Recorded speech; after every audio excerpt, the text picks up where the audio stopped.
Her recent accusation, New York pulsed with evening energy. On Times Square, neon signs flickered, the air thick with the scent of wet asphalt after rain, mixed with coffee from street vendors and the distant aroma of hot pretzels. Inside Ascension Studios, where The Late Show with Stephen Colbert was filmed, the atmosphere crackled with tension.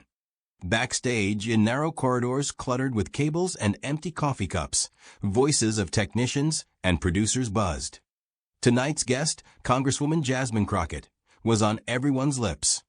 Her recent accusations of corruption in Washington and a fiery clash with a colleague in Congress, where she called her opponent a corporate puppet, had made her a hero to some and a troublemaker to others. For Americans over 55 watching the show at home, she was either a fearless truth-teller reminiscent of 1960s activists or a dangerous rebel disrupting political harmony. Stephen Colbert sat in his dressing room, adjusting his tie and reviewing notes on his tablet. His signature smile hadn't yet appeared. He sensed tonight would be challenging. His producer, Liz, knocked and entered, her face taut as a wire. "Stephen, she's here. And let's just say she's ready for a fight," Liz said, nervously adjusting her glasses. "A fight?" Colbert raised an eyebrow, trying to keep his tone light. "Hydrocarbon, Liz, that's good. We need energy on air." "Energy." Liz grimaced. "This isn't energy. It's dynamite." Her assistant just said Jasmine is not in the mood for compromises. Colbert sighed, leaning back in his chair. He knew Jasmine Crockett was no ordinary guest. Her speeches in Congress, openly criticizing the influence of big corporations on politics, had gone viral.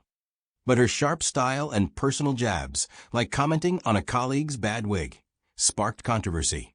For the older audience, who valued restraint and politeness, she was an enigma. Was she a new hope or just a scandal seeker? In the guest dressing room, Jasmine Crockett stood before a mirror, adjusting her bright red blazer. Her eyes burned with determination, her movements sharp but precise. Her assistant, Kayla, a young woman with a nervous look, flipped through papers, trying to keep up. "Ms. Crockett, maybe we should avoid mentioning.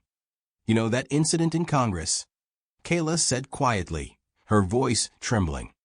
Jasmine turned sharply, her gaze like a blade. "Kayla, I'm not hiding. If Colbert wants to dig, I'm ready. People deserve to know what's happening in Washington." Her voice was firm, but carried a passion that made her speeches so powerful. Kayla sighed, knowing arguing was futile. Jasmine was a force of nature, charismatic, direct, and uncompromising. Raised in Texas in a pastor's family where truth was sacred, that truth had become her weapon in politics. But for many, her style was too aggressive, especially for older viewers who remembered a time when politicians avoided personal insults. Meanwhile, in the studio, the audience filled the seats. The room was packed. Retirees in cozy sweaters sat next to young activists in slogan T-shirts. The atmosphere hummed with anticipation, the air thick with hairspray and popcorn passed around by assistants. Lighting technicians checked spotlights, sound engineers adjusted microphones, and the director, in headphones, frantically gave orders. Backstage, the click of heels and muffled conversations echoed. "Did you see her last speech? She tore everyone apart. Yeah, but Colbert won't let her off easy." The show began as usual. Colbert stepped onto the stage to loud applause, his signature smile beaming, though his eyes betrayed a hint of tension. He tossed out a few jokes about New York weather and recent political scandals, eliciting laughter from the crowd. But even his light tone couldn't mask the sense that tonight would be different. "Ladies and gentlemen, our guest tonight is a congresswoman from Texas who isn't afraid to speak her mind, even if it shakes up all of Washington. Please welcome Jasmine Crockett," Colbert announced, and the room erupted in applause mixed with a few shouts. Jasmine strode onto the stage, her walk confident, her smile wide, but her eyes scanned the crowd sharply. She hugged Colbert, sat in the guest chair, and crossed her legs as if preparing for a chess match. The audience fell silent, awaiting the first move. "Jasmine, welcome to the show," Colbert began, leaning on his desk with his notes. "You've been causing quite a stir lately. Your words in Congress about, and I quote, corrupt puppeteers went viral. What drives you to speak so openly?" Condizione Jasmine took a deep breath, her voice calm but powerful. "Stephen, I grew up in a family where truth was everything. My father, a pastor, said, if you see injustice, staying silent is a sin. I see the same people in Washington getting richer year after year, while ordinary Americans can't afford medicine or rent. I can't stay silent." The crowd erupted in applause, especially loud among younger viewers. But Colbert raised a hand, his smile turning sly. "But, Jasmine, some say your style is too aggressive. Take your recent spat with a colleague, where you called her. What was it? A liar with bad taste in wigs." The audience laughed, but the tension in the air thickened. Jasmine didn't flinch, her voice sharpening. "Stephen, if someone lies to the entire country, I'm not going to sit quietly. And if their appearance distracts from the truth, I'll say it. But let's talk about the real issues, how corporations buy votes in Congress while retirees lose their savings." The crowd clapped again, but Colbert sensed the conversation veering off his planned path. He tried to pivot. "Okay, let's lighten things up. You're the national co-chair of the Harris Walls campaign. What's it like working with the vice president?" Jasmine smiled, but her response was pointed. "Kamala's a fighter. But you know what's funny?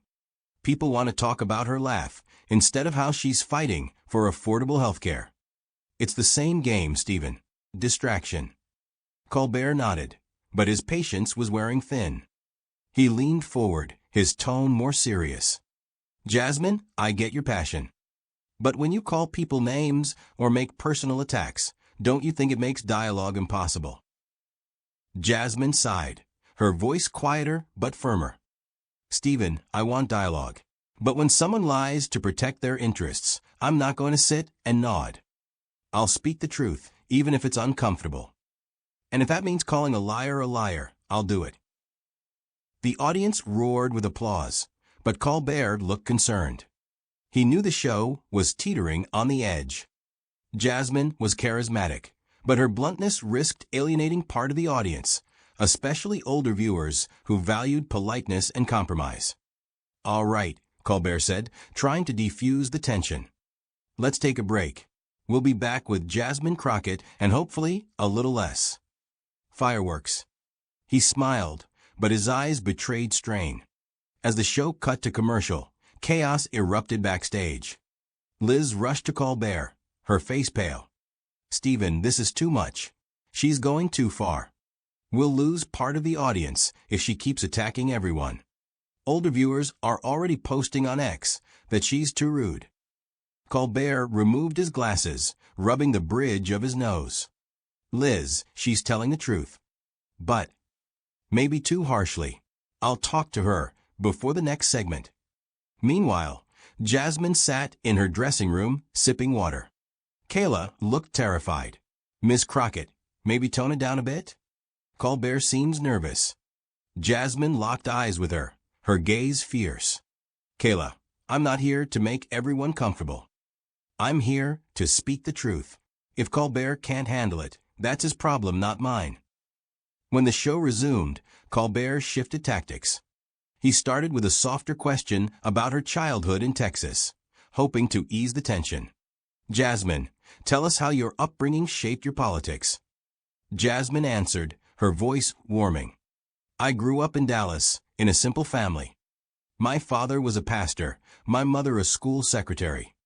I saw my community struggle, people working 2 jobs, but unable to afford a doctor. It's unfair, Stephen." Colbert nodded, sensing the conversation returning to safer ground. "That's a powerful story. But doesn't it seem like your approach, calling colleagues liars or critiquing their appearance, distracts from those important issues?" Jasmine leaned forward, her voice sharp again. "Stephen, the problem isn't what I say. The problem is people want to talk about my words instead of how politicians vote for laws that hurt workers and retirees. You're doing it right now." The crowd applauded, but Colbert felt irritation rising. He snapped back. Jasmine, this show is about dialogue, not preaching. If you want to shout about injustice, maybe you should go to a rally, not sit here. The audience gasped. Jasmine froze, her face turning to stone. Kayla backstage covered her mouth. Liz whispered to the director. "Oh God," he said it. Jasmine stood slowly, her voice calm but cold as steel. "Stephen, I came here to speak the truth. If you want me to leave, I'll leave. But know this, silence isn't dialogue. It's complicity." She turned and walked off the stage, her heels clicking in the silence. The crowd erupted in shouts, some clapped, others whispered. Colbert sat stunned, his face pale. Liz rushed to the director, yelling, "Cut to commercial." Now. Backstage, Jasmine strode down the corridor, her shoulders tense but her gait steady. Kayla ran after her, her voice shaking. "Ms. Crockett, what do we do?" This is a disaster." Jasmine stopped, her eyes glistening with tears, but her voice was firm. "Kayla, this isn't a disaster. It's a beginning. People heard the truth. And I won't stop." Meanwhile, Colbert sat on stage, trying to collect himself. He knew this moment would go viral. His words, spoken in the heat of the moment, were already buzzing on X. Colbert kicks Crockett off, and Jasmine is the queen of truth. But deep down, he felt a mix of shame and respect. Jasmine had challenged him, and he wasn't ready. The show ended hastily, with forced humor and a quick goodbye. But backstage and on social media, the storm was just beginning. Older viewers, watching at home, were shocked. Some felt Colbert had humiliated Jasmine. Others thought she'd provoked the conflict. But everyone was talking about her. The next day, Colbert sat in his office, scanning headlines. Late show scandal. Crockett walks off. Liz walked in, holding a tablet. "Stephen, ratings are through the roof. But half the audience says you were too harsh. The other half thinks Jasmine's a hero. What do we do?" Colbert sighed, staring out at New York's lights. His fingers gripped his phone. "Liz, I thought I could control the show. But Jasmine, she made me think. Maybe I was wrong." He started typing Jasmine's number, unsure if she'd answer. But he felt he had to try, not for the show, but for himself. Jasmine, in her hotel room, watched messages from supporters flood in. Her phone buzzed with calls. She thought about Colbert's words. Could she find a way to speak truth without burning bridges? Was dialogue possible in a world where truth hurt so much? The story was just beginning, and New York, with its noise and lights, was merely the backdrop for a battle that would change them both. New York never slept. Times Square's lights shimmered, reflecting in puddles from the night's rain, while the hum of cars and distant laughter from tourists created an unrelenting city rhythm. In her hotel room, Jasmine Crockett sat on the edge of the bed, clutching her phone, which wouldn't stop buzzing with notifications. Her bright red blazer hung on the back of a chair, and she, in a simple black t-shirt, looked tired but unbroken. Kayla, her assistant, paced the room nervously, holding a tablet with headlines. Crockett versus Colbert. Late show scandal, and did Jasmine cross the line? X was ablaze with comments. Some called her a hero, others a rude rebel who disrespected the show's format. "Ms. Crockett, you need to sleep," Kayla pleaded, her voice trembling. "Tomorrow we have interviews, and we still haven't decided what to say about this." Jasmine looked up, her gaze calm but sparked with fire. "Kayla, I spoke the truth. If people want to see it as a scandal, that's their choice. But I'm not apologizing for calling things what they are."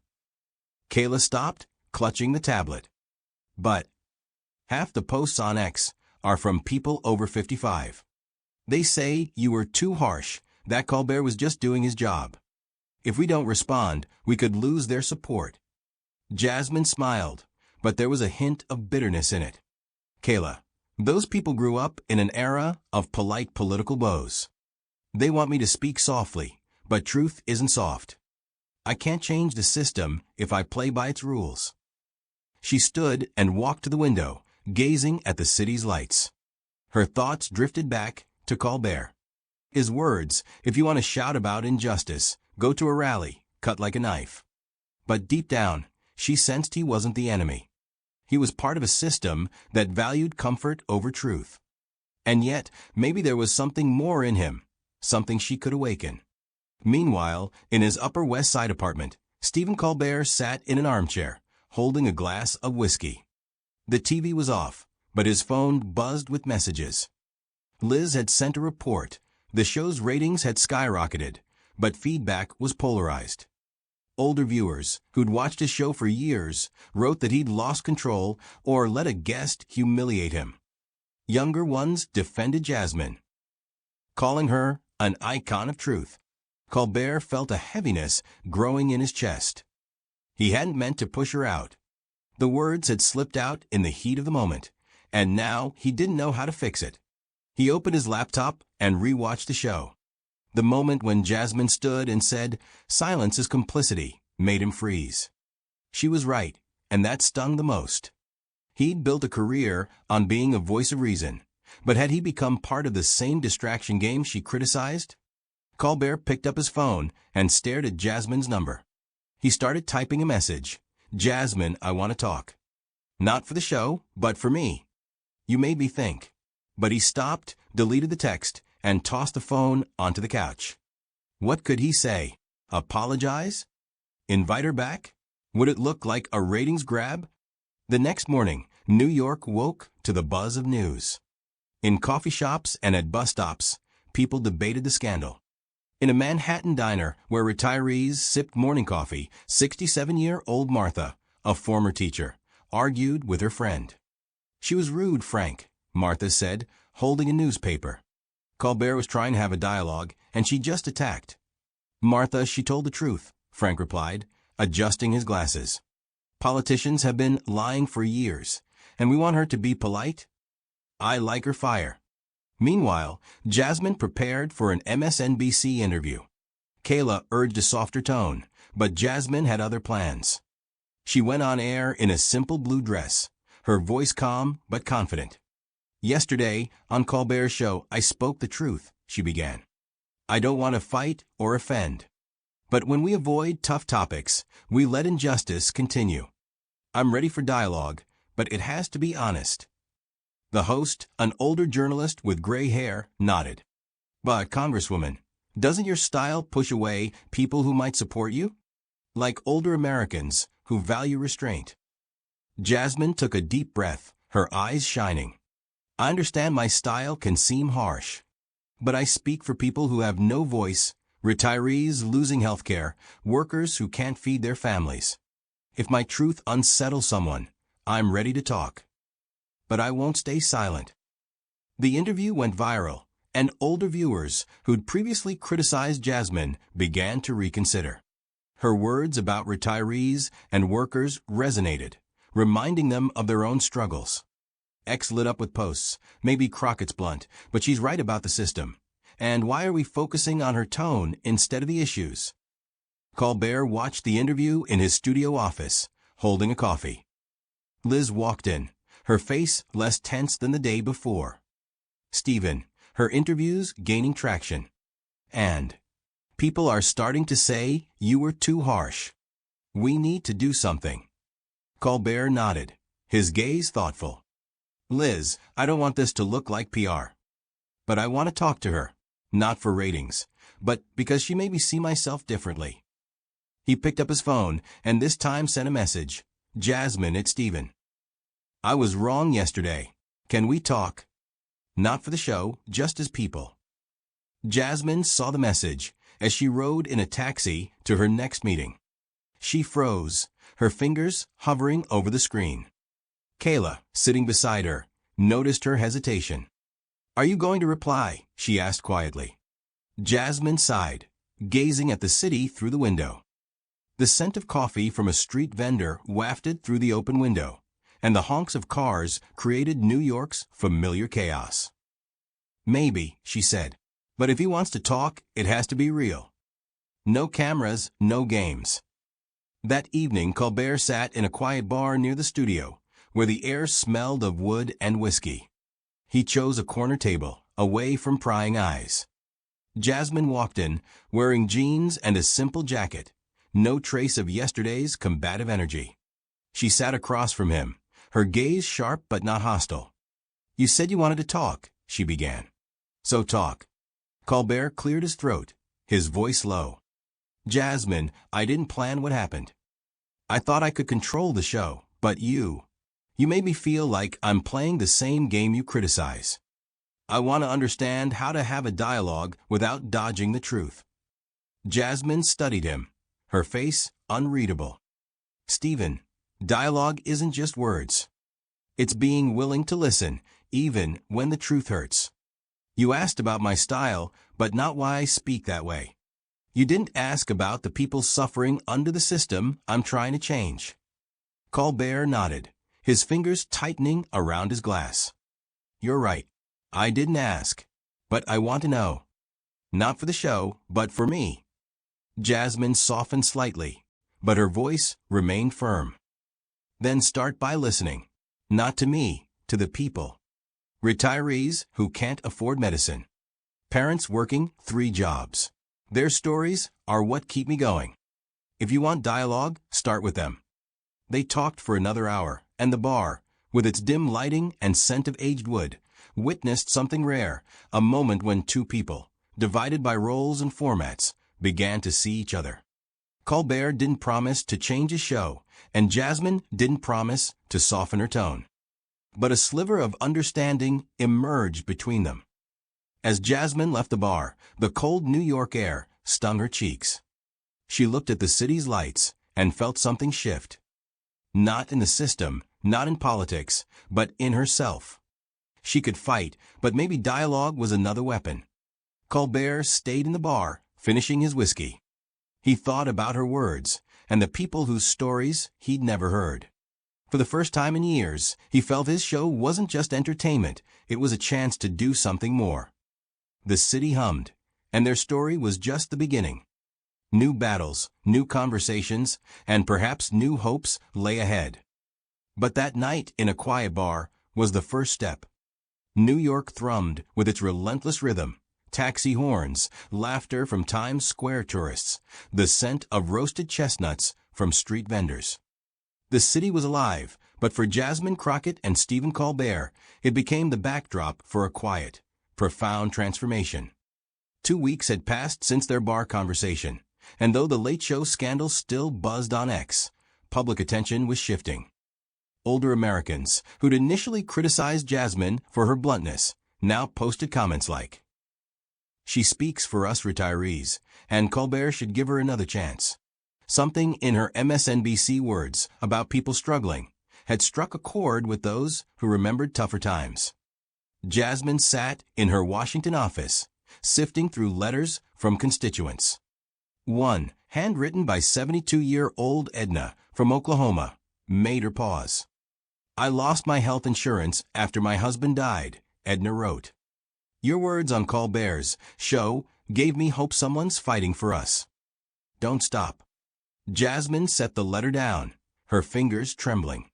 She fought not for fame or viral posts, but for people like Edna. Yet Colbert's words about dialogue, not preaching, lingered. Could she achieve more by building bridges, not just tearing down walls? Meanwhile, Colbert prepared for a new episode in his studio. The backstage atmosphere had shifted. Technicians whispered about Jasmine with respect, and Liz, his producer, cautiously suggested inviting her back. Colbert shook his head. "Not now, Liz. This isn't about ratings. I want to do something different." He'd spent days talking to the people Jasmine mentioned. He visited a community center in the Bronx, where retirees shared stories of losing savings to medical bills. The air smelled of old wood and cheap coffee, and their voices trembled with pain and dignity. One woman, Maria, 68, looked Colbert in the eye and said, "You joke about politicians on your show, but do you talk about us? About those who can't afford medicine?" Her words hit him hard. Back at the studio, Colbert reviewed the script for the next show.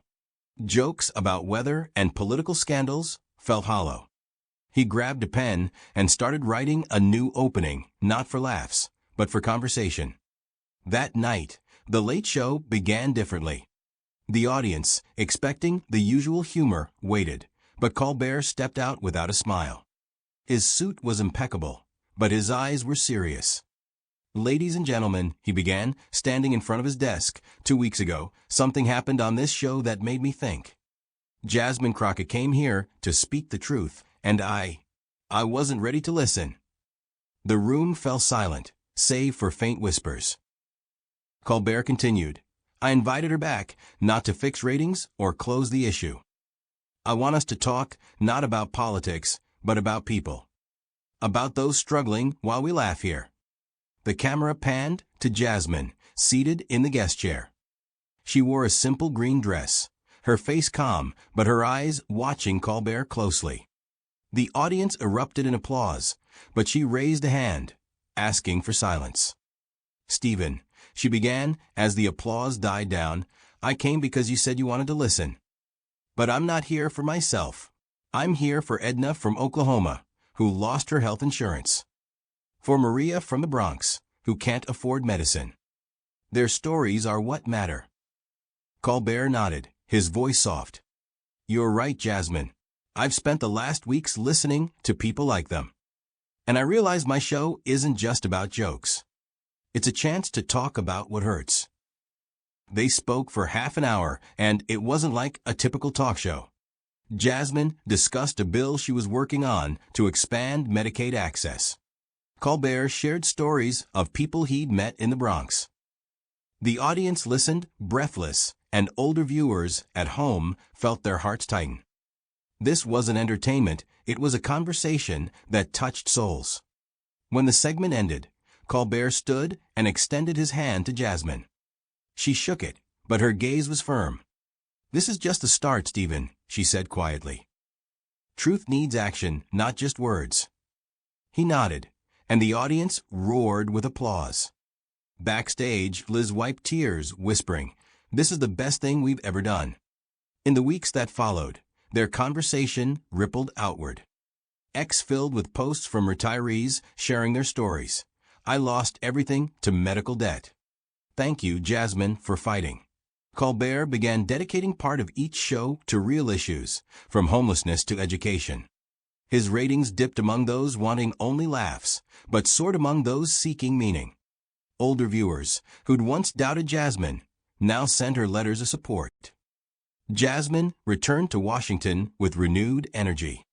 She knew the system wouldn't change overnight, but every letter, every ex-post, every conversation was a step forward. She started meeting with colleagues who'd once avoided her, seeking compromises without sacrificing principles. It was hard, but she remembered Edna's words, "Don't stop." Colbert, sitting in his dressing room after another show, read letters from viewers. One from Maria in the Bronx made him smile. "You listened. That's more than politicians do. Thank you." He felt his role had shifted. He was no longer just a comedian. He was a voice that could amplify others. New York kept humming, its lights flickering as always. But in that noise, Jasmine and Colbert left a mark, not with a scandal, but with understanding. Their story didn't end in victory or defeat. It ended in hope, that truth, spoken with courage and dialogue, built on listening, could change the world. Even if just one small step at a time.